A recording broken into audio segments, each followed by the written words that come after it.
上回说到，路飞一伙来到伟大航路第一站威士忌山峰，在这里他们遇到了极其热情好客的村民，不过这一切都是假象。这个小镇实际上是赏金猎人聚集地，为首的卷发大叔是神秘的犯罪组织巴洛克工作社的特工。然而这还不算劲爆，里面居然还有个局中局，卷发大叔和蓝头发的精神小妹秘密调查巴洛克工作社的老板。巴洛克工作社派出特工追杀二人，根据2个真正特工的描述，蓝发精神小妹居然是阿拉巴斯坦王国的公主薇薇安，而卷毛大叔则是王国的护卫队队长。伊卡莱姆为了保护公主薇薇安，与2个特工周旋，不料却被炸弹人 Mr. Five 一招放倒。索隆看了一会儿热闹，觉得无趣，拖着路飞溜了。薇薇安的搭档精神小伙 Mr. Nan 还算有些义气，操起棒球棒挡在薇薇安面前。虽然搞不清楚状况，但是看在我们俩搭档多年的份上，我来为你争取点时间，快点走吧 Mr. Three。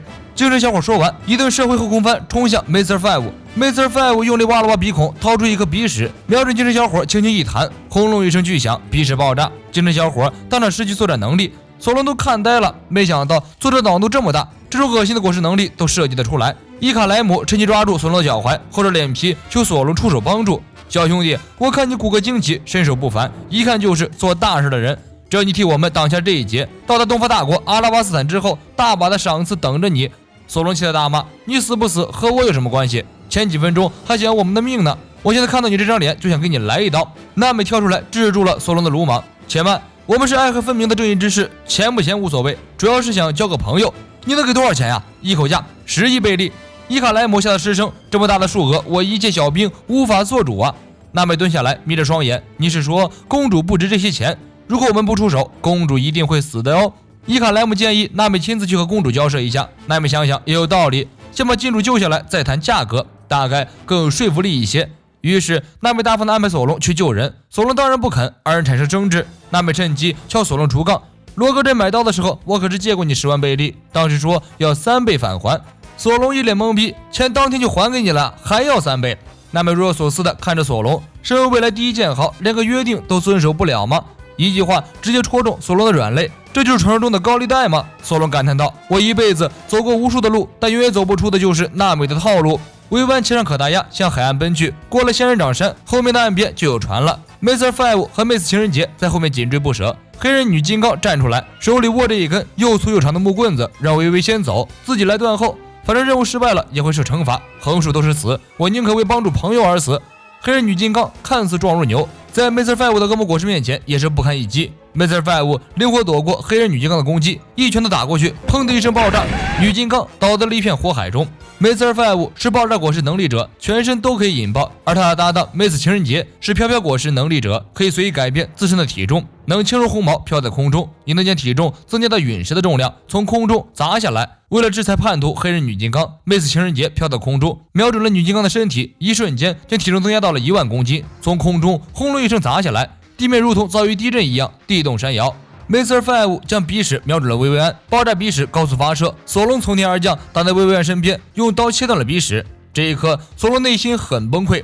薇薇安掏出兵器就要与索隆一战，索隆把刀横在薇薇安面前，酷酷地说道：“别怕，我是来救你的。”索隆正耍帅，小便归来的路飞意识到事情非常不妙，镇上怎么一堆躺尸？大家喝酒喝到吐血吗？路飞随即抓起一名幸运观众，问他是谁把他们打成这样的。幸运观众痛苦地说道：“是你们一伙的绿藻头。”一句话把路飞的怒火瞬间点燃，跑到街上就要和索隆决斗。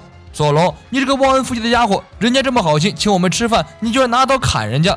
索隆一开始很懵逼，听明白路飞的描述后，明白了误会所在。他试图和路飞解释一下，路飞却坚持己意。他的想法很简单，只要是请他吃饭的人，一律都是好人。索隆在遭受路飞几次攻击后，表示又气又无奈，只好爬上头巾与路飞决斗。神仙打架，凡人遭殃。Mr. Five 和 Miss 情人节还想和两人撕巴一下，结果被路飞和索隆一人一拳，瞬间秒杀。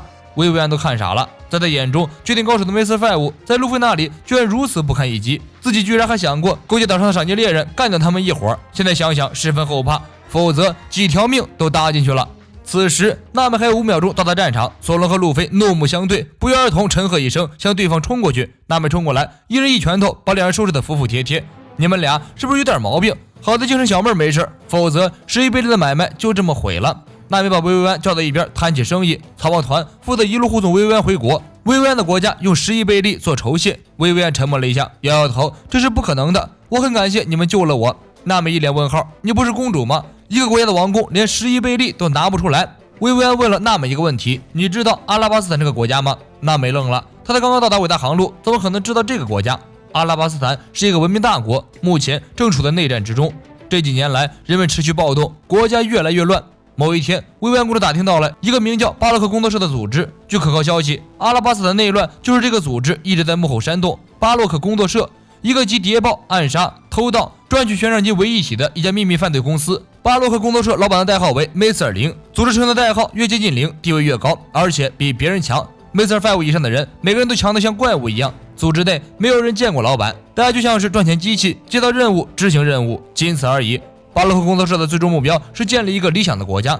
现在在这家公司建立功勋的人，在老板以后建立的理想国中可以担当重要职位。由于这个组织太过神秘，很难调查清楚，于是薇薇安想到一个办法，就是与自己的老管家伊卡莱姆一起潜入巴洛克工作社进行貌似取证调查。查到的结果让薇薇安大吃一惊，巴洛克公社所宣扬的建立理想国其实就是一个骗局。这个组织真正的目的是夺得阿拉巴斯坦。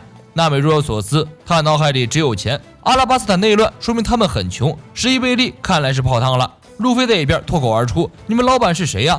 薇薇安吓得连连摆手，只有这件事绝对不能说，说了的话可能大家都有生命危险。路飞愣了：“咋的？你们老板是伏地魔吗？连名字都不能说？”薇薇安连连点头：“没错，社会上的事儿你们千万别打听，我也不会告诉你们，老板就是王下7海之一的克洛克达尔。”娜美懵了，她意识到了事情的严重性。索隆和路飞也懵了，他们根本不知道发生了什么。一只秃鹫载着一只水獭突然起飞，娜美吓得不行。完了，这一定是去向老板告密的。刚进入伟大航路就要被七武海追杀，以后的日子还能怎么过？这不是没事自己找吗？娜美和薇薇安都很害怕。伊卡莱姆走过来出了一个好主意，自己假扮薇薇安吸引敌军火力，曹文他趁此机会载着薇薇安逃离，把他护送回国，完美。娜美急得大骂：“谁答应护送的事了？11贝利的买卖还没谈妥呢。”路飞倒是痛快，一口答应了卷毛大叔的请求。卷毛大叔把他们送到海岸，交给他们一个通往阿拉巴斯坦的永久指针。和薇薇安告别后，卷毛大叔乘坐一艘船先行出海。薇薇安欣慰地看着大叔，娜美夸赞道：“真是个可靠的人。”轰隆一声巨响，火光映红了这片大海。薇薇安看着惊愕的海面，有追兵。索隆招呼众人赶快上船，先离开这里再说。薇薇安看着火红的海面，嘴唇都要出血了。娜美一把把薇薇安抱进怀里，安慰道：“我们一定会把你平安送回阿拉巴斯坦的。别看他们那样，关键时刻还是很靠谱的。巴洛克又怎么样？克洛克达尔又怎么样？七武海什么的，我们完全没有放在眼里。”路飞跑回镇子，找到熟睡的乌索普和山治，抓起他们俩一路狂奔。众人快速回到船上，乌索普和山治终于醒来，嚷嚷着：“这么有趣的地方，美女如云，好酒好菜，为什么不住上一晚再走？”娜美懒得和他们解释，直接一人一拳头，事情完美解决。梅利号很快驶入大雾，大家以为从追兵那里顺利逃出来了，结果一转头，一名不速之客已经坐在了梅利号上。薇薇安见到此人更害怕了，此人代号 Miss 奥森迪，是老板的搭档。从前只有这个女人知道老板的身份，薇薇安也是通过追踪她才调查到了老板的底细。罗宾一脸轻松，面对草帽团群体包围一点不慌。花花果实的能力让草帽团的武器纷纷被打翻在地。罗宾笑呵呵地说：“我没有接到什么指令，所以也没有必要和你们打。”罗宾动了动手指，路飞的帽子就飞了过去。“你就是传说中的草帽船长 Monkey D. Luffy。”路飞气得大骂。女人微笑地说道：“就算不由我们动手，你们也到不了阿拉巴斯坦。下一个岛名叫小花园，你们一定会全军覆没的。”女人随手一丢，丢给薇薇安另一个永久指针。她告诉众人，用这个指针的话，就可以绕过小花园，目的地是离阿拉巴斯坦非常近的一个无名小岛。大家很好奇，既然是敌人，为什么要出手帮助我们？罗宾微笑着说：“谁知道呢？”薇薇安正犹豫接不接受来自敌人的馈赠，路飞就走过去，一把捏碎了永久指针。这种东西不要也罢。